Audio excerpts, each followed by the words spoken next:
these truths to be self-evident. That all men are created equal.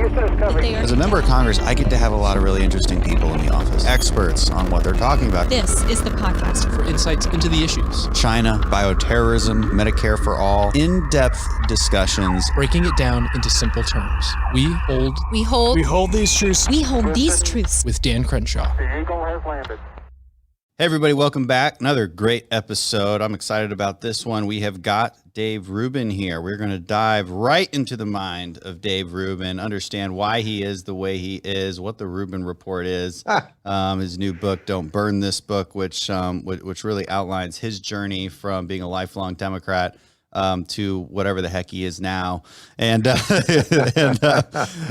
I don't want thanks for being on the show. Why Dave. he is the way he is. Yeah. Uh-oh. This could be dangerous. Oh, no. I just don't want to label you. You know what I mean? I think that's part of your, I think that's part of the allure that you have and maybe part of why you're popular with your audience is, I'm not sure how to label you. I've seen you kind of, jump between different labels. You're kind of conservative here. You're kind of libertarian here, classically liberal here. Labels are important. I think defining what we believe is important, but a little bit of openness is also nice to have. So thanks for being on the show, man. Yeah, my pleasure. We've been chatting a lot lately, I know. and it's like just such a bizarre time. But one of the things that I'm really happy about actually is that you know how slow the publishing process is, and it's like I finished this book back in July, and then we edited it in the fall. But the stuff that I talk about here, especially the states' rights stuff, and I'm a huge proponent of states' rights. Nobody in mainstream, certainly not the mainstream media, was talking about states' rights 3 months ago. Everybody's talking about it now. Well, so I'm actually really psyched. They're still fair weather federalists, to a huge extent. Oh, yeah. I mean, one minute they're like, Trump, got to shut down the economy or you hate people's lives. And then the next minute they're like, you can't open up people's states. You can't do that. Federalism. Like, okay, guys, I'm just asking for some consistency. That's all. Right. You want a little bit of consistency. I like that fair weather federalist. Well, I also find it hilarious that, there's this certain set of people who almost decide everything that they believe in depending on what's counter to Trump. So it's like, yes. You're screaming constantly that this guy is Hitler and his supporters are Nazis. I mean, the most ridiculous, over the top, actually truly destructive type of rhetoric. But then at the same time, you're constantly trying to give him more power. Hitler, can you shut down the economy? Hitler, could you open the economy? Right. Hitler, what else can you do for us? And it really shows that if you don't have a core set of principles. I mean, this is exactly what your book was about, actually. You have to have a core set of principles first. It doesn't mean you're right about everything. And it doesn't mean that sometimes there are seriously unique situations that you might have to not shift your principles, but you might have to do things that you don't love to compromise in a society. But right now, we just see a certain set of people that and Trump is a master of this. He can get his haters to take almost any position. The meme, the meme of like, and for my next magic trick, I will make the left defend China. Like, you're just like, and he can do it. It's amazing. You're just like, guys, like, what is your framework? Like, how do you believe a country should be governed based on what principles and are those principles limiting? Do they apply to our economy, our culture, and our politics? Like, you have to ask these questions. And what is, you see me give speeches about this maybe at a turning point, usually when I'm talking to kids, because, well, they're not kids. I mean, they're in their 20s and stuff. But I want to give people the foundational arguments for what conservatism is, and then compare that, I think, in the fairest way possible to what liberalism is. And what I often find is exactly what you're saying. There isn't a defined set of principles that is driving the thought. It's more of like a pursuit of power. And I find that problematic. But so I think there's a reason for that. Okay, tell me. So I think there's a reason for that, and I'd love to hear your thoughts on this. So what I have found is that on the right, broadly speaking, people believe in individual rights. So if you're a conservative, if you're a libertarian, you're an old school liberal. So I don't mean when people talk about a modern liberal or a progressive. You believe in individual rights, meaning that you want everyone in a free society to have the exact same rights, regardless of skin color, gender, sexuality, all of that nonsense. That's sort of the underlying bedrock principle. And from an American perspective, that is rooted in the Constitution. So it's like we could look back to 2016 and remember Cruz is on stage and Marco Rubio and Jeb and Trump and everybody. And yeah, they're fighting about all this stuff. And it was mostly a lot of cartoon fighting about personalities and insults. But beneath all of it, there was a sense that they believe in America. They believe people should be treated equally. And you can argue whether their policies are right or the rest of it, but there is a bedrock principle beneath that, and that they want some form of limited government. And conservatives often don't live up to that ideal, but that's sort of like the basic framework. And I think what you're getting to here is that on the left, it's sort of impossible to figure out what that framework is. And I completely see it, and I think there's a reason for it. On the left, they don't really believe in individual rights anymore. The left sort of believes that depending on your skin color and gender and all of that stuff, we should sort of treat people differently and that you should think different things based on that. So what happens is, in absence of individual rights, you basically just have government. So they're always trying to out-government themselves. And it's just whatever you feel on any given day is actually what should be the right policy, because it's not wedded to something outside of yourself. So you feel that, well, Bernie is a great example of this. Bernie says $15 minimum wage. Now, Bernie has never run a business, right? I am a more successful businessman than Bernie Sanders. I have a small business. I have employees. We paid them well. We pay everybody's health insurance. I actually just gave all my guys bonuses during Corona because they're busting their asses for me. But by the way, I do that. It's not like I'm selfless. Them working hard for me is great for me too and helps my business. So Bernie says $15 minimum wage. I don't believe the government should be allowed to tell me how much I could pay my guys. I get people that email me literally every day saying they will move to California to work for me for free just to get a chance. Now, I've paid all of our interns. I don't want anyone to work for me for free, but it's not the government's job to tell me how much I can pay, how much I should pay them. But what happens is Bernie comes out and says $15 minimum wage, and he makes it seem like it's a moral imperative that you have to be able to live on that. Now, nobody, those are mostly entry-level jobs. So you shouldn't have to support a family on a minimum wage job. Right. But then what happens a week later? I mean, this literally happened. Bernie says $15 minimum wage. And then one of the squad, one of your counterparts, I'm afraid, my friend, Rashida Tlaib, she says $20 minimum wage.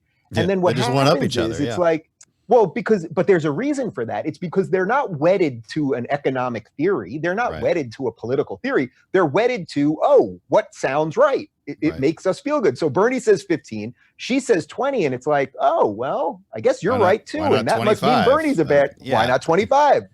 So that really is it. They're always looking to out-government themselves because in absence of individual rights, all you have left in effect is government.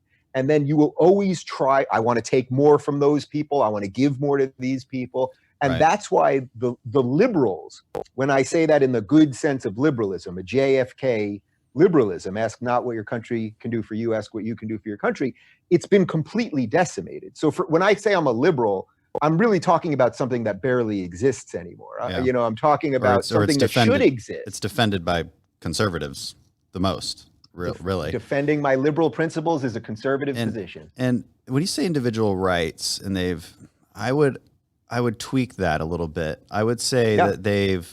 It's not that they don't believe in individual rights, because they would argue against you vehemently for that comment, right? Like they would say, of course, no, we're actually the only ones who fight for people's rights. That's what they would say. We're the ones who fight for your right to have a house and to go to an education. Like and for your healthcare, we fight for the people's rights. That's what they would say. Right. Well, I would argue those things are not rights, but yes, you're strawmanning their argument. So, okay. Yeah. But no, because I want to, this is important. So actually what I would tweak is what they've done is actually removed individual agency and the ability for the individual to take responsibility for their own success. I mean, they've removed personal responsibility to such an enormous degree, and even believe that it's sort of bigoted in and of itself, this idea of personal responsibility, that they do need government. And that's why they outgovern themselves, as you mentioned, because they need government to take the place of personal responsibility. And they believe that is the moral imperative, as you describe. I think we're saying the same thing. I agree with you that they've removed individual rights, but only because they don't define them correctly, as you mentioned. They don't actually. These are not rights, right? These are positive rights in the sense that they are services that they demand for people. But it can't be a right if it involves taking it from somebody else, right? That's just not what a right is. And well, it's interesting because I like that you're actually trying to steelman their position and not make a mockery of what they believe, right? Which we all fall into that trap at some point. So I see the slight difference there between individual rights and individual agency. And I think what also ends up happening with them is once you go down that path, and you know, I say this as someone that was part of this thing. mm-hmm. Once you go down that path, pretty much anything goes at all times, and it really is just a deeply destructive force. So I'm sure you've seen these videos in the last couple of days. It's like AOC is now basically saying to people, we don't want to go back to work. You shouldn't want to go back to work, because she actually believes. I mean, I would try to do this in the Steelman version of what she's saying. She doesn't believe work is a good thing. Yeah. That's the thing. Taking care of people is the only thing. Exactly. And most people that I know derive a lot of pleasure and satisfaction and often purpose from their work. Dignity. It doesn't mean you love everything about your job all the time. It doesn't mean sometimes you want to go home earlier, and it doesn't mean your boss isn't a prick, and a million other things. But almost everyone I know that's relatively happy and I sense living with some sort of reason, it has a lot to do with that they get up and do something every day, that because it's not just that the work in and of itself, you might sell widgets. It's not that the widget is that important. It's that it provides you so that you can hopefully have a house that you want to live in, and have a car, and have a family, right, and all of those things. And once, and that also is, it's so weird for me to argue these things from where I came from politically, because then when you see how that actually is all connected to the family and everything else, it's like, wow, conservatives really were making, I think, the right argument for a long time. And unfortunately, what happened to conservatives, and I think you, by the way, are one of the antidotes to this right now, as we see sort of a new conservative movement come around.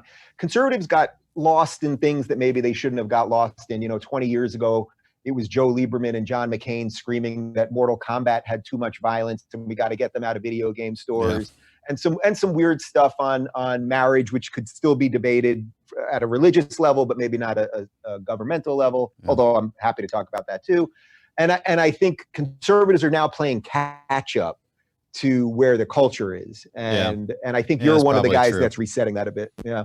That's probably true. So let's talk about, because I mean, you were, like you said, like you were one of these folks on the left. I mean, to go work for the Young Turks is like that's like the left. That's that's intense, man. So yes. And so it's like you really are coming from that perspective, and you bought into these ideas that the only imperative for government is to fight this sort of vague sense of injustice and inequality, and you will define that however you do.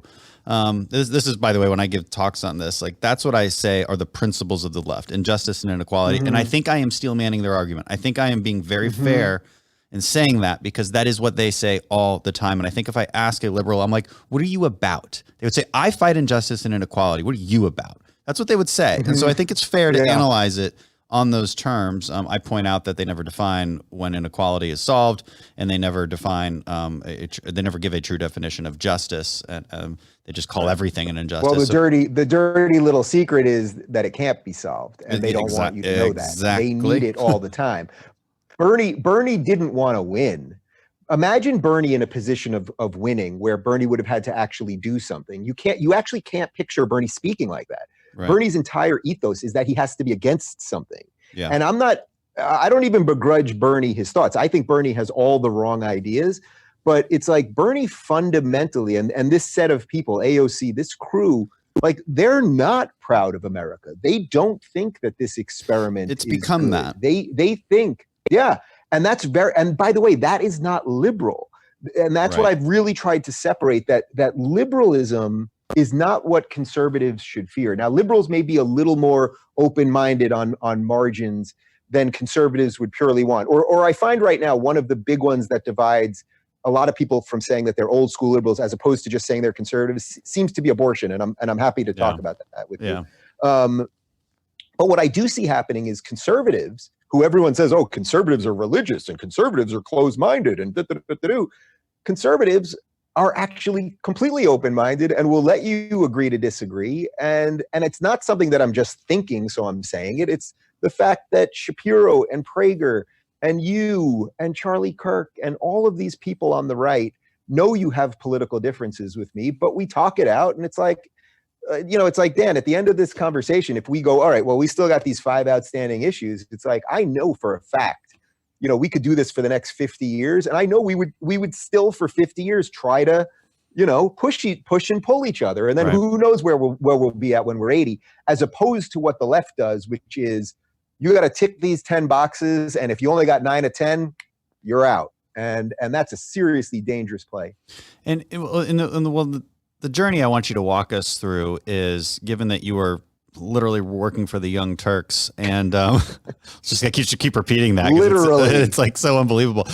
but it gives you the sense of perspective that's really interesting. And then there was a series of things that you talk about in the book that led to this sort of awakening. Call it wokeness, if you will. No, we won't call it that. But no, I went a couple from things. Woke to awake. Right. And so what were I think there was 3 things, right? One of them was on our friend Bill Maher's show. So describe briefly like what those were and kind of what they did to you psychologically to start changing your views. Yeah. So to get to the first part of that, when I started working at the Young Turks, I had always considered myself liberal. And again, I come from what I would say is a New York liberal family. But again, in the best sense of liberalism, sort of in the liberalism of Daniel Patrick Moynihan, who was a great senator from New York, Ed Koch, who was the mayor of New York, that didn't believe that the government had to do everything. That was really not part of the liberal ethos at that time. When I got to the Young Turks, what I thought was, it struck me that they were liberals, but it was like they were liberals on steroids, meaning they were always screaming, they were always angry. Everyone that they disagreed with was evil and racist and all that stuff. And I think this is part of what the allure is for young people. It seems because you have such moral indignation all the time, such anger, and everyone else is so evil, there's a religiosity to it. It's almost sexy in a weird way, because you're so morally right and everyone else is so bad. So I think I just got sort of sucked into that, really. Like I never felt that all my beliefs were exactly what they were throwing out there, but it seemed like, oh, they really freaking believe this stuff. Mm-hmm. So they're kind of right. The passion must mean something. Right. It's like, what I can tell you though, when in retrospect, I now really can see it. When I don't even really like talking about the Young Turks, because I don't think they deserve the credit that much and whatever else. But I will tell you this, there would be times when we'd be on air and Cenk, who's the head of the Young Turks, would be screaming. I mean, pounding his desk, papers flying over, dripping in sweat, screaming. And then we'd go to a break and then he'd be just like tweeting his wife or joking or laughing. And then the camera would turn on again and he'd be screaming again. And it's like theater, man. This is just theater. You're trying to enrage people. You're trying to elicit an emotional reaction. And it's so dishonest. It's so unhealthy. And, it's in what I write about is like, we, as a collective culture, we have to fight against that. Like, it's up to each individual to say, I'm just not going to react to that. I'm going to be skeptical of somebody who is so over the top with their emotions and think to myself, I wonder if they're trying to compensate for a lack of sophistication. It's a good question to ask. That is a good question to ask, but that right there you have to think about it for a moment. And that's what the left has mastered. They throw out the bumper slogan that sounds right. Free college for everybody, $15 minimum wage for everybody. Republicans are all racist, and all of it on its head. It's like, if you don't want to really think about any of the issues, it all kind of sounds right. And then once you're in it a little bit, doesn't. So to get to I'll do those 3 things really quick. My personal, before I get to the Bill Maher one, I'll do that last, because you had a really interesting chat with him that I want to talk about, actually. I had 3 basically wake up moments. One of them, I was on air, and David Webb, who I'm sure you're familiar with, who's a conservative commentator who's on Fox News a lot, and he has a Sirius XM radio show. He was on Fox, and I was watching this with my Young Turks co-hosts, and he was saying whatever, just some basic conservative stuff, and they're watching him and they're calling him an Uncle Tom and a self-hating black man and a sellout and all of this stuff. And what they didn't know was that years before, I had a show on Sirius XM, and I had met David in the hall one day, and we hit it off. And I was a lefty and he was on the right, but we quickly became friends. And I used to go on his show every week or every other week, and we'd debate stuff and laugh and whatever. And then there was a Del Frisco's Steakhouse downstairs at Sirius at the building. We go out for steaks, have some whiskey, and we were friends and are friends. So now, flash forward a couple of years, I'm watching these supposedly tolerant liberals see a black man who's just saying stuff that they disagree with, and then suddenly they can call him all of the worst things you can possibly imagine. Uncle Tom, sellout, self-hating, all of this stuff. And because I knew him, it suddenly this wasn't like an intellectual exercise for me. This was like, holy cow, I know this guy. I know he believes this stuff, but even more importantly, I know he's a good man. I know he's a good man. And it was so stark to like turn my head and see these people saying these awful things about him. And then it hit me. It was like, this is the new racism. That they see a black man who doesn't think the way they think a black man should think. And that gives them agency to say the worst things you could possibly say about him. And I would say it's a pernicious racism. It's not an overt racism like, I don't want black people having jobs here or can't go to this water fountain. Right. It's actually something much more dangerous in a way, because overt racism, we know how to fight it, right? It's obvious how to fight it. But this new one, it comes guised as I'm being good. And what it is though is something deeply, deeply dangerous. So that was one of them. The other one, I'll save the Bill Maher one. So I'm going slightly out of chronological order because the Bill Maher one happened first. The next one was Charlie Hebdo, which, as you know, was a terrorist, attacked the Charlie Hebdo cartoon offices in France. And I was on air and people were basically saying, you can't poke the bear. You shouldn't make fun of these things and blah, blah, blah. And it's like, there was one moment where one of the co-hosts was, again, screaming and pounding his hands on the desk. And he was saying how 99% of the covers of Charlie Hebdo were against Islam. And I said to him, look, I don't know the amount of covers that were against Islam, but I guarantee you it was not 99%. And by the way, you should be allowed to criticize ideas, meaning you should be allowed to criticize the ideas of Islam or Judaism or Christianity the same way you should be allowed to criticize the ideas of a Republican platform or a Democratic platform. You can criticize ideas without being bigoted towards people. That's a huge distinction, which will get us to the Bill Maher one. And it turned out that something like 3 out of 400 covers were against Islam. They had far more against the Pope and Orthodox Jews and the rest of it. But it was this odd defense of, we can't talk about these people because somehow they're less than us and we're moral or something like that. So that was the final straw one for me, and that was in February. That was in January of 2015. The one, though, that was the real seminal one, and I know this one will have meaning because you just had a really interesting conversation with Maher, was a couple years back. It's a famous moment for many people. Sam Harris, who's a neuroscientist who mostly writes about mindful meditation, he was on the show to talk about his book, Waking Up, A Guide to Spirituality Without Religion. So he was not there to fight with anybody. He was about to go on tour. His running joke is that he was about to go on tour to talk about mindful meditation, and he ended up having to deal with 6 months of being called a racist on CNN. But he went on the show to discuss, So Ben Affleck was on the other side of the table. And as you know, on the Maher show, if you're on the panel side of the table, meaning the 3 guests, that's where you're supposed to debate everything. And then when you come on as the other guy, meaning on the same side of the table as Maher, which is sort of what you did, although you did it digitally, that's the one-on-one conversation. But Affleck jumped into the conversation, and what they were discussing was, in this context, they were discussing what I sort of referenced earlier, that you have to be able to criticize ideas without being bigoted towards people. So Sam was saying we have to criticize all religions, and he was specifically saying something about Islam, but you wouldn't want to be bigoted towards Muslim people because obviously Muslim people don't all believe the same things, the same way Christians don't all believe the same things, or Jews or the rest of it. And the famous line was that Affleck turned to Bill Maher and to Sam Harris and said, "You're gross and racist." And suddenly what I saw happen, it was as if that was the moment for me. The light just clicked on. I didn't know who Sam Harris was at the time. We've since become friends and he's been on my show many times. But it was so obvious to me. I had been thinking this for about a year, like something's not right here with the progressives. This outrage, it's not right.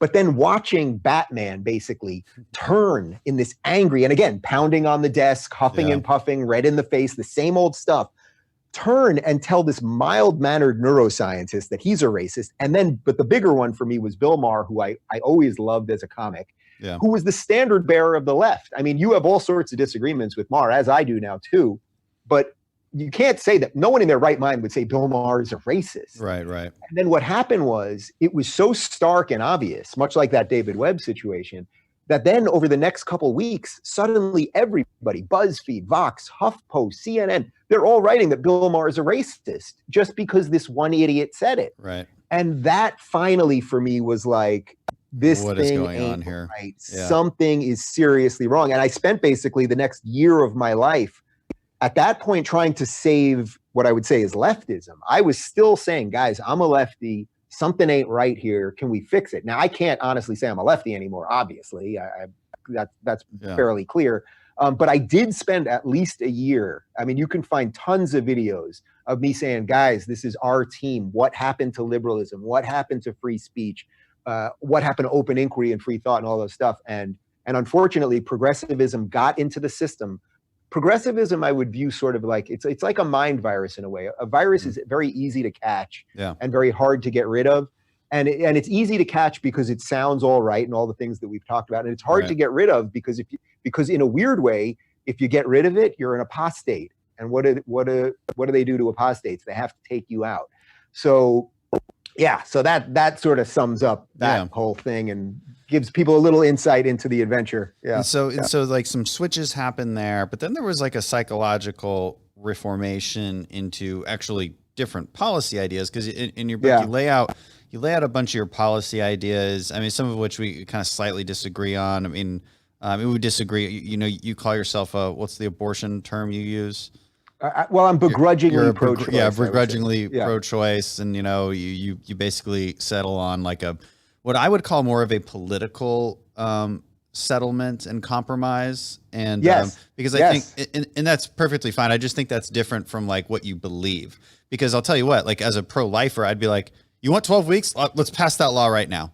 12 weeks, upper limit right now. There will be a pro-life movement cheering in the streets because it's a win. Now, do we want more than that? Yeah, we want more than that. But we would be super happy to at least get to that point. And so I think there's a difference between a political... Wait, we got to stop there for one second because I love that you're saying that. I've never heard you say that before, but it gets to exactly something we started with about how your personal beliefs, the core of how you think, doesn't always have to match up with all of your political compromises, your political moves. Yeah. Because you're not a king, right? Like you're not a king, especially you as a congressman. You're not a king, so you can't make every belief that you have, as well thought out as they may be. You can't make them law. So the fact that you just said that there, I wish it's great hearing you say that because I always say to the conservatives, I'm not here to try to make you pro-choice. I mean, to me, it's the most tepid defense of pro-choice you can possibly make that I make. I'm not denying it's a life. I'm saying in a plurality of a society, what can we do here? I'm talking about those minimal guardrails. But I always say to my conservative friends, guys, I'm not trying to make you pro-choice at all. And in many ways, the left going bananas on abortion, post-birth abortions, 8-month abortions, they've pushed me more to the right than the cogent arguments of you guys. That's the odd thing. But what I would like to see happen on the right is say carve out some space. I don't even know exactly what this means, but some space for the people that are kind of there, but not fully there. I don't even know what that looks like exactly, but I think it's sort of what you just said. I'm not sure either anymore because honestly, it's not like conservatives in the House of Representatives or even at the state level are saying, guys, let's compromise. Let's say 12 weeks. But they're not even saying that. You know what they're saying? You know what we're putting forth in Congress? Hey, we just don't want to we just want to make sure an infant doesn't die after it's born. Like that, like that's actually where we're at. But that's so because how crazy the we're not even close. We're not even close to the 12-week thing. So it's like, it kind of almost sounds like you don't really disagree here. It's just more of like, hey, there's a difference between my stance, which for me is there shouldn't be abortions just because it's inconvenient for you to have a baby. Like that's my stance, period. I would agree with that stance. And but then there's also like the political compromise argument of like, what about the 12 weeks? It's what Europe does. Liberals don't understand this, by the way, that like I'm not so sure there is a European country. I know France is 12 weeks, like Sweden is 12 weeks. It's that's their limit. And they, these very left-wing, like French classmates that I had at Harvard, I would be like, do you even understand? Like, because they're like default Democrats when they come to a master's program. Right. Factory setting Democrats. Right. It's just like, I just assume that I agree with Democrats because I'm surrounded by Democrats and they tell me that Republicans are terrible. So tell me why I'm wrong. I love international students because they're very open-minded. They're not beholden to some kind of like jersey wearing red or blue team. And so it's always a really interesting conversation. I'm like, do you realize what they're fighting for? Like they think 20 weeks is like, that's actually like the lower limit in America. And this French classmate, she's just like, what? Like she's like, that's a baby. That's so obvious. Like, what are you guys doing over here? You know what I mean? So it's, I'm like, see, you're not as left wing as you think. And so, okay. But walk me through the psychological transformation of changing actual policies, because it sounds like you were definitely never this hyper progressive person. It's not like your demeanor as a liberal changed. It's not like the wiring in your brain and the moral psychology that makes somebody more liberal or more conservative changed a whole lot. It was more like you were betrayed by your own side. And then that led to policy discoveries, because you list your policies in that book, but you don't. But what you don't do actually is say what those policies were before. So how did that? Great question. How did that change? I love it. So first off, you know that Ronald Reagan guy. I didn't leave the left left me. So I really can empathize and sympathize with Ronald Reagan. So that's one thing. I would say the most important key to answering that question is when people say to me, well, what have you changed on? So first off, I would say the left me in terms of free speech, in terms of open thought, tolerance, decency, all of that stuff. The stuff that I've really shifted on, I would say, is economics. Yeah. And the simplest way I can tell you that is that, look, if you sit down with Thomas Sowell, if you sit down with any great, more libertarian-minded economist, you really realize that I'm not going to sit here and say taxation is theft, although I do like that intellectual exercise. And there's some people that I've had on my show, like Michael Malice, who love all of that, like really hyper libertarian stuff. And intellectually, I do like it. I think it's like really fun to think about. And, could we end up in like some Mad Max future and whatever? Maybe we're on the way right now with Corona. But I would say after sitting down specifically with Thomas Sowell on the economic side, with Larry Elder on the systemic racism stuff, the quote unquote systemic racism stuff. Those were the two conversations that after that, I ended up reading several of their books. I think I've read probably every Thomas Sowell book, and I've read several of Larry's.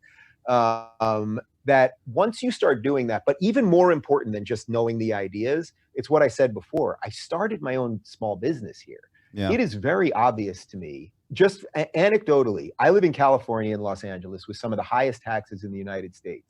Now, it's also like, try to think of the regulation. As you know, I'm in my garage right now. The regulation to have a studio in your garage and just like what you're supposed to build outside of your house on your own property. I mean, it's crazy, crazy stuff.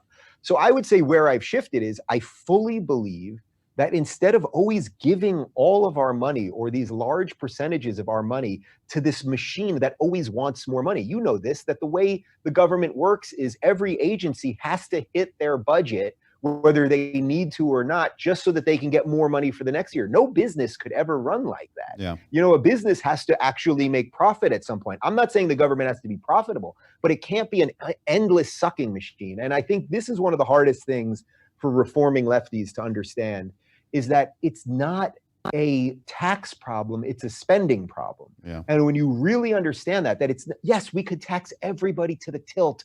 We could hang Peter Thiel up in Times Square and take all of his money, and we'd still have as many problems, right? So I think that's the part where I really did shift. And by the way, when you start shifting economically, I think what that causes is all the other stuff. So then you really start looking at states' rights differently. You start understanding the experiment of America that, okay, here I am in California and it's super high taxes. And you would think with our high taxes, we'd have great roads, except I have a lot of crappy roads right outside of my house. And you'd think that we'd have great education, except our teachers are always on strike, even though progressives are supposed to bring us to some utopia, but the teachers are always complaining. So you'd think it works, but it never works. I mean, what are the most progressive cities in America? San Francisco is probably the perfect example. You know what San Francisco also has? It has an app to tell you where humans pooped on the street, literally, so that you don't step in. Which is an impressive technological innovation. I mean, in and of itself, let's just be honest. I mean, let's not. I don't want to besmirch the name, big tech here. They've done some wonderful things, but really think about it. This place, San Francisco is the perfect example of how this progressive utopia becomes dystopia. It's a place of innovation, what should be innovation, competition, all of the stuff that we're all walking around with on our phone. It's all from there. Most tech people privately live their lives as libertarians. They want to keep what they earn. They want to compete. But social justice has so infected our entire worldview that then suddenly, instead of hiring the best engineers to build their apps, they're going, well, I need one lesbian and I need one person with a limp and I need one gay guy and a half Asian, half Native American person. And then suddenly what you realize is it's not that any of those attributes are bad, obviously. It's that you're not hiring the best people. If you had a heart attack tomorrow, would you want the best doctor, or would you actually want the best doctor depending on his skin color? I would want the best doctor. I want the best pilot. I heard a hilarious. I was gonna say I heard a hilarious story. Go ahead. I heard a hilarious story from somebody who worked at Facebook. I won't say who it is, but he was telling me about a real lengthy discussion that went on for days, maybe weeks, about how to assign special parking spots for pregnant women. And that doesn't seem like a hard thing to do, right? Like you just put a sign there that says about pregnant men, pregnant women parking, but that's exactly what happened. And so it didn't just happen. God. Like it became this whole like crazy thing. And then they're arguing about, well, what about pregnant people? Well, then there was a problem with the word people. You know why? Because they were worried that like pregnancy could be considered like a pre-existing condition, and they didn't want to label. It was just like, what? Like just pregnant woman. Give her a parking spot. Like what's the? And then they got into trouble with California law because of some other thing. I don't remember the full story, but it's just so utterly ridiculous. It's like, well, shouldn't you guys be thinking to how to run the company? I don't know. That's just my 2 cents. It's nuts. Do you know Peter Boghossian by any chance? He's a professor up at Portland State. You would have a fascinating conversation with a guy. He wrote a book called A Manual for Creating Atheists. He's a lefty, but he's against social justice. So he's been completely purged the way I have and everything else. And one of the things he talks about that I really like and I think has borne true is that once you let social justice into your company, into your institution, whatever it might be, you have begun the destruction process of that institution. And we see that everywhere. We see this at Harvard. It is like a virus, like you said before. Asian people. Right, because once it's in, your goal as a business, your goal as a political institution, your goal as a college, university, whatever, you either, is hopefully to educate people, it's hopefully to make profit, all those things. Once you insert this thing that is counter to that, you have begun the slow core meltdown. And that is why we're watching all of our institutions crumble right now. The New York Times, I'm not going to sit here now. It's funny because if you would have asked me 10 years ago, do I think the New York Times is basically good? Of course, I would have said yes. And in retrospect now, maybe they've been lying for all this time. But the reason it's so exacerbated at the moment is I know people that work at the New York Times who would shoot me if I said their name out loud, but that have told me that the entire newsroom has been infected by social justice. Yeah. So because of that, they have to write lies all the time because social justice, it's actually an anti-human notion. This idea that we're based in all of these characteristics. It's a religion that tends to be based on emotional whims as opposed to thousands of years of wisdom, which is, what I would argue that Judeo-Christian history and the great religions are based on a lot of years of thinking and a lot of years of seeing if these principles really work or not. And, are you successful if you live by the 10 Commandments or are you not? I think generally you are, so much so that they are the basis for all of our law. Not sure people realize that, but like why is stealing wrong? Why? Like, this is something we mentioned Sam Harris before, and like I love that conversation between him and Ben Shapiro when we really get to this problem with atheism about moral absolutism. And I wanted to ask you about how Jordan Peterson has sort of changed your thoughts on that, because I know you've said that before. But it's so important because an atheist cannot explain why stealing is actually wrong. They can explain on a practical level and on a logical level why it leads to bad outcomes, and I think that's perfectly fair and it's true. But you can't explain why it's truly wrong. And social justice undermines these very important foundations. That's why it's a cancer in these institutions, because you're undermining certain foundations. One is the idea that we have individual agency and that with the content of our character matters. That one is erased. Okay, it's group identity politics, and that comes with it a whole bunch of bad things.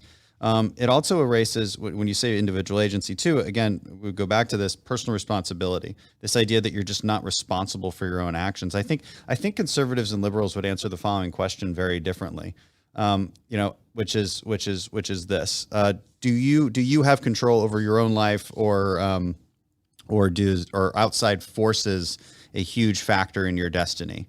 And Americans answer that question very differently than Germans. Okay, Germans are more likely to say that outside factors have a big impact on their destiny. Americans are like 40% say so. And I don't know what the breakdown is between the left and the right, but I think we can presume. Mm-hmm.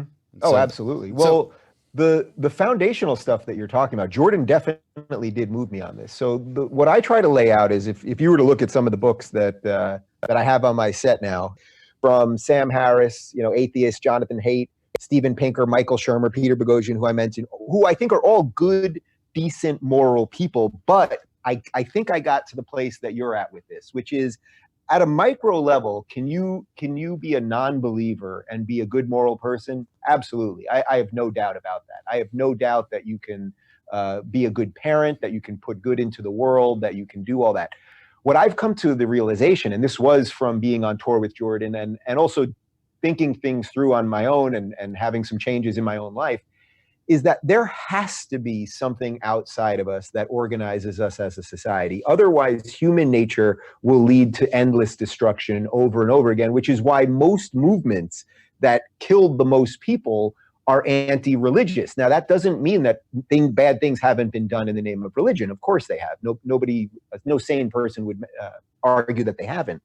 But I think that you could look at it this way. The founders of America, who I think wrote the greatest political documents of all time that have ultimately freed more people and led to more prosperity than anywhere in the history of the world, what did they do? They talked about God-given rights.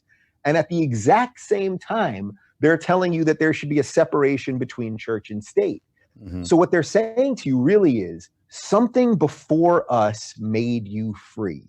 There is something before just the whim of man. And we have to recognize that. But at the same time, we have to make sure that you aren't governed ultimately by the whim of man, which would combine church and state. So they've given us the greatest, I would say, secular way of looking at the world, but their secular way of looking at the world is undergirded by what you talked about, the biblical stuff that was churned through generation after generation after generation after generation that then allowed that to happen. So for what I find with the lefties on this one, and in this case, I mean sort of like the good remaining liberals, whoever they are, what their argument is, and this is, I don't want to totally say this is exactly what Sam Harris's argument is, but you may have seen some of his debates with Peterson on this. Yeah. And their basic argument basically whittles down to pretty much all of the good stuff about humanity, free speech, free thought, all of that started at the Enlightenment. So basically, in effect, started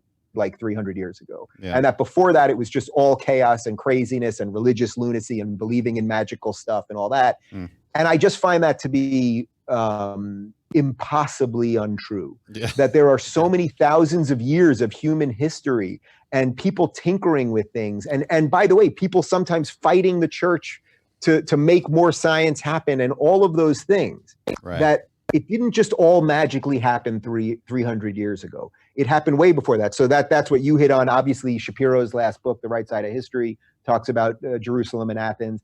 And I find that to be an unavoidable truth. Society, no functioning society can organize without that. And by the way, that's why right now, I think we're seeing so much tumult all over the world, having nothing to do with Corona. I think people in Western society, we've grown fat on our ideas. We've grown fat on our success. And I think then that progressive virus comes in because it sees a weak underbelly. Holy cow, all this stuff was so good for so long. We can just get in there and infect you guys. And that's my biggest fear for the West. It's not that I think an invading army is going to somehow take over America. It's that there's just going to be this slight, this mild sort of malaise of all the good stuff. And, you know, it's sort of like with Corona right now. Doesn't 6 weeks ago seem like the good old days to you? Remember when you remember we used to go out to a restaurant every now and again? Those are great. And I think that, that's what happens over time. It's like, if we do 3 more months of lockdown, we'll have forgotten what it was like in January. So now try to do that over the course of millennia. And I think that leads to a lot of this. Yeah. And one of the arguments, one of the things Sam Harris says, which I found to be a little too simplistic, was this. He said, you know, how can you believe in a book, meaning the Bible, when all you have to do is tweak certain parts of it and it will automatically be better? You know, like, doesn't that mean that it's imperfect on its face and therefore can't be the word of God? And I just find that argument to be a little simplistic and disingenuous, because, I mean, I don't know, what can I take some things Sam Harris has said and tweak them to make them better and therefore tear down his entire philosophy as a result? Like, a lot of people try it all the time. Would that be an honest way to deliberate, though? No, of course not.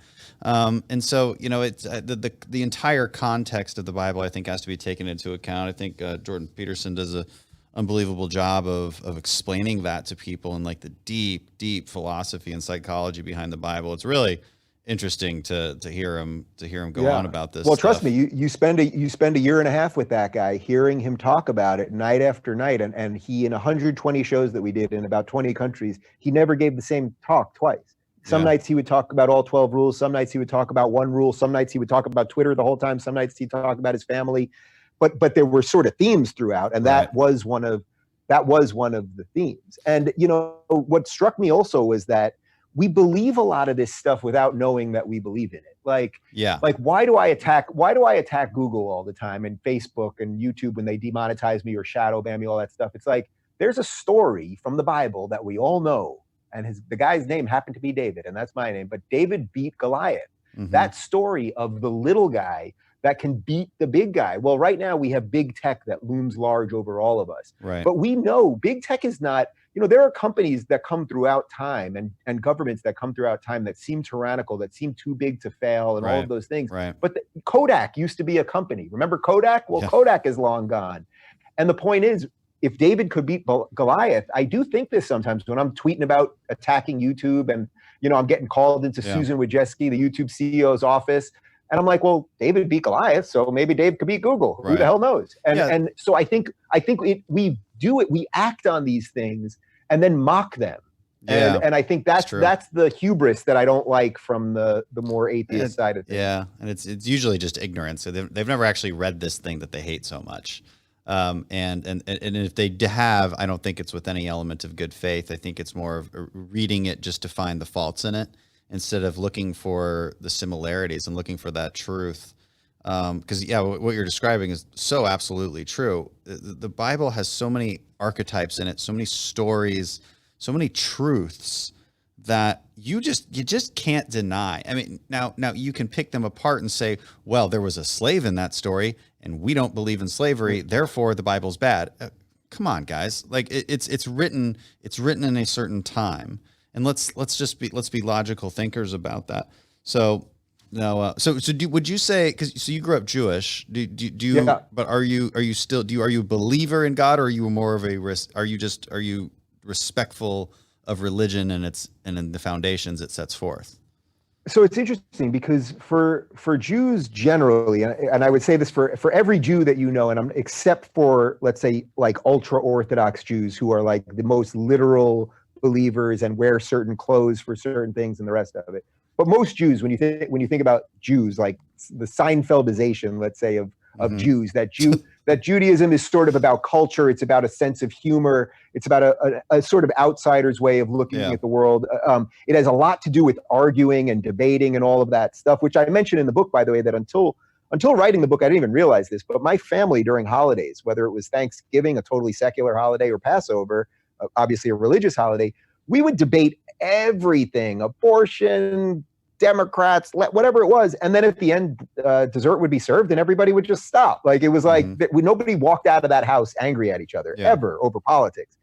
And I think that's a very kind of Jewish notion. Like, if you have 5 Jews at a table, you have 6 opinions, something like that. So I would say that right now I am more of a believer than I've ever been in my life, for sure. In my adult life, let's say. I would almost view it, and this is again sort of a Jordan version of this, and I know certain very specific believers don't love when people say this, but I would say it's something like I believe in the utility of belief. And that's almost enough for me. I know a lot of my, I'm friends with a lot of evangelicals now, and a lot of them will say to me, and they do it totally respectfully, by the way. I mean, I went to Liberty University and I spoke in front of 14,000 evangelicals who know all about me, and they were thrilled that I was there, and it was great. Right. But when I talk to evangelicals, there's always this feeling of like, but can you have this personal relationship with God? Can we just get you to this thing? Yeah, they can sense that you don't have it. Like, they can tell. Right. Yeah. It's not for me. It's not, in many ways it would be an erasure of my entire history. Jews have a freaking absurdly brutal, painful history. And I grew up around Holocaust survivors and all of that stuff. But with it came an incredible dedication to actual freedom, like true independence and independent thinking. And why did so much science and reason and literature and art and comedy and all of these things, it comes with that pain. So for me to suddenly be like, to abandon all that and say, well, I have this personal relationship with God, I'm an evangelical now, would be an erasure of my parents, my grandparents, all of those things. Yeah. And that also is partly, it's partly one of the things that when I find the sort of atheist crew that they believe everything can just come from our minds and our reason, it's like, I wish you could sit down with your great grandparents and talk about that. And because you'd have to think that they were basically freaking idiots. Yeah. You know what I mean? Like, if you really believe that, you'd have to think that the people that every generation of people that came before you were just morons. Yeah. And I don't believe that. I don't think I'm better. Maybe I'm better at certain things than my parents were or my grandparents, but I'm sure they were. Both of my grandfathers fought in World War II. You're a vet. I haven't fought in a war. Like, to me, to say, I'm so evolved because it's 2020. Yeah. And by the way, this is where I would say Bill Maher, I think he's almost gotten to the end of atheism in an odd way, where he's so right on free speech. He's so right on most of the things, but he's the good liberal who, coupled with social justice and a lack of belief, I think now sits on quicksand in almost all of his arguments, where his intentions are right. But then when he gets into something like with you and he's sitting with a calm person who's a decent human who knows what he's saying, and then he doesn't have an audience to turn to back him up, he kind of doesn't know what to do. And I truly say that with respect to him. I'm going to finally be on the show in May, and I hope we can do a little of that discussion because I think it's an important one to have. Yeah, it certainly is. The other, when it comes to the atheism argument versus religion, like, I also just find it more scientifically plausible that there is a higher power, in that we're not just here by accident. I find the accidental evolutionary theory to be, it doesn't mean that evolution doesn't exist. Okay. It clearly does, but I don't think in the way that some people think it does. There's an adaptation that very obviously occurs, and we can prove that scientifically, and it's happened throughout time. And I think there's different ways of looking at the Bible. When I look at the story of Adam and Eve, I wonder if is that the moment that humans became conscious?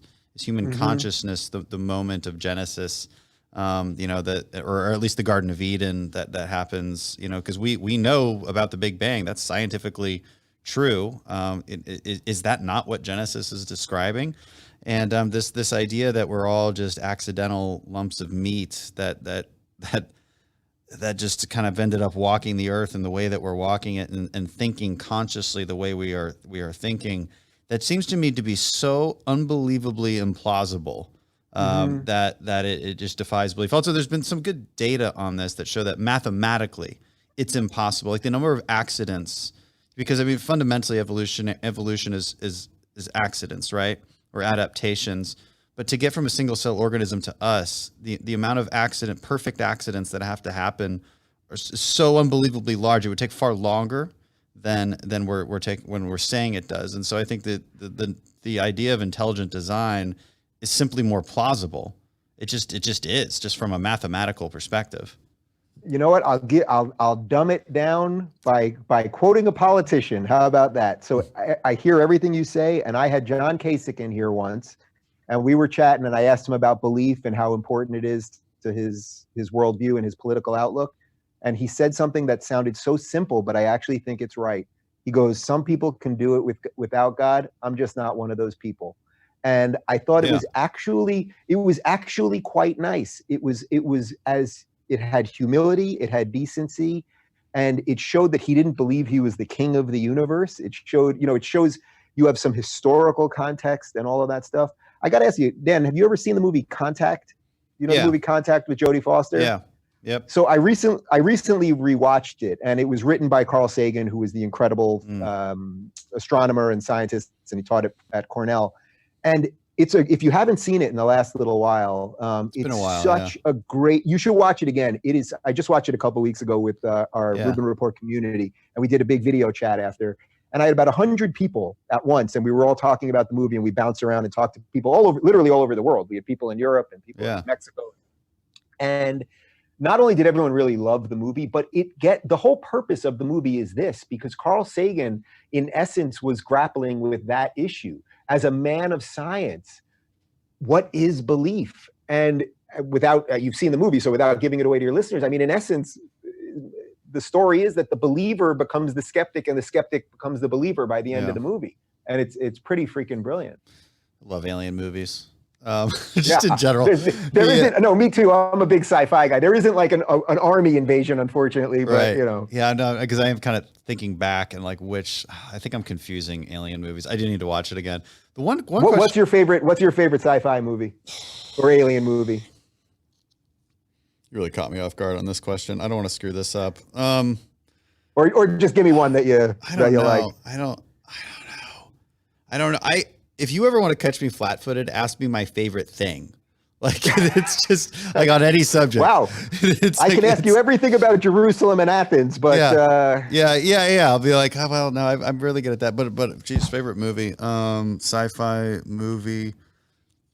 You're killing me here. What's a recent one that I can't remember names of movies either. So I'm visualizing a ton of movies that I can't tell you the name of. So I'm sorry. I'll give you one that most people don't put on the list of like great sci-fi, but to me it's just almost the perfect sort of 80s everything, dystopian future, all of the stuff that we've kind of talked about here, and it has Arnold Schwarzenegger. The original Total Recall, I think, is almost an absolutely perfect sci-fi movie. That's a great one. Like just perfect. That's a great one too. I mean, hell, I don't know, man.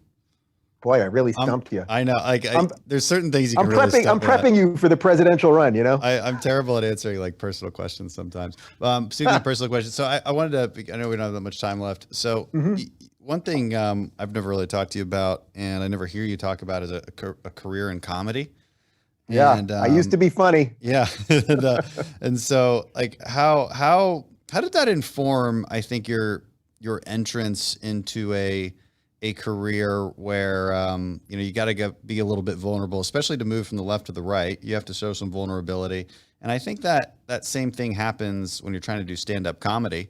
And you're like, great question, man. Put yourself out there. So like, how did that inform your ability to do that and like deal with that whole Larry Elder interview? I mean, like that's almost like a comic going up there and just like letting it all hang out, and everybody's like, you weren't very funny.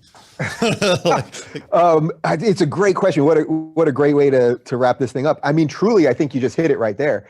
That I think to be a good comic, and for the 12 years that I did stand up in New York, I had all the successes of it and failures of it. And I used to stand out on street corners, handing out tickets for 2 hours a night just so you get stage time.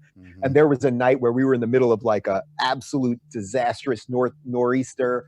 and the mayor had closed the city. You weren't allowed to, be on. They were telling you don't be out on the streets. And I'm standing out there freezing. I'm literally wearing 2 pairs of pants, 3 pairs of socks. I got 2 jackets, hood, earmuffs, the whole thing. And my phone rings because I'm standing out there. I'm freezing, and I look, and it's my roommate, and he goes, "Dave, I'm watching Channel 11 News right now, and they're out there in Times Square telling people not to be outside, and I see you standing behind the news anchor handing out tickets." Like, I lived through that thing of stand-up, but I would say, to relate it to like the Larry Elder thing and my ability to tolerate other opinions and all that, stand-up, when you're at your best doing stand-up, you are showing a lot of vulnerability. My stand-up, and even now when I do stand-up, so when I was on tour with Jordan, on the off nights, I would just do whatever club was in town. And it's funny because I don't even do that much stand-up anymore, but I can sell out a club now just because of my name. So I would get up there, and it's not like I've got an hour and a half of jokes. I got about 5 jokes, but I'm just running a room. Like, what are we talking about? How many conservatives and how many libertarians? And let's fight it out. And I'm throwing T-shirts into the crowd. And I'm basically running a circus pretty much, and I love it. And it's unlike anything. So you still do it? I didn't. Okay, so I see it. That's cool. Yeah. I'll bring you up. I mean, at some point I'll do it in Texas, and I'll do something in Houston. We'll get you up there. Because what I would do is I would do basically an hour of stand-up, and then I would bring a special guest. So I brought Jordan on once. I would bring anyone from my crew. But to really answer your question, I think you have to show that openness. And once you do that, and you can deal with hecklers, and you can make yourself also the brunt of the joke, it opens you up to all sorts of stuff. So it would take, it's sort of like, what did you say the other day with Mar? You said something about, or I've heard you say before, something about like, you can out-calm people, something like that. And I think that you sort of have that. And I think that's what a comic is in a way. It's like, so someone's yelling at you, someone doesn't like you, somebody threw a tomato at you, you're still alive, you're gonna be all right. Right. I think that did get built into my system somehow. Yeah. Well, it thickens your skin to a huge extent. I think comedy probably forces you to explore ideas in very creative ways, which is maybe what politicians could use a little bit more of too. Ain't it the truth? By the way, we have a bunch of my old stand-up, it's like VHS tapes and stuff that I don't even have a VCR, but I've been meaning to digitize it because I was going through some of my old comedy notebooks, literally from 20 years ago, from 2000. And I used to do jokes about CNN. Now CNN's just a joke unto itself, but I used to do jokes about CNN using anonymous sources all the time. What do you mean? You're an anonymous source on Capitol Hill. You're talking about the janitor at the house bathroom? Like, what are we talking about here? So I've had these thoughts, I guess, for a long time, and life is a long run, Ooh, it sure is. It gets more interesting every day. It's a good place to wrap it up, Dave, and appreciate you being on, man. It's a great conversation, and congratulations on coming out with the book. And looks awesome. As I say to you every time we wrap up, we need you, man. So just stay safe right now.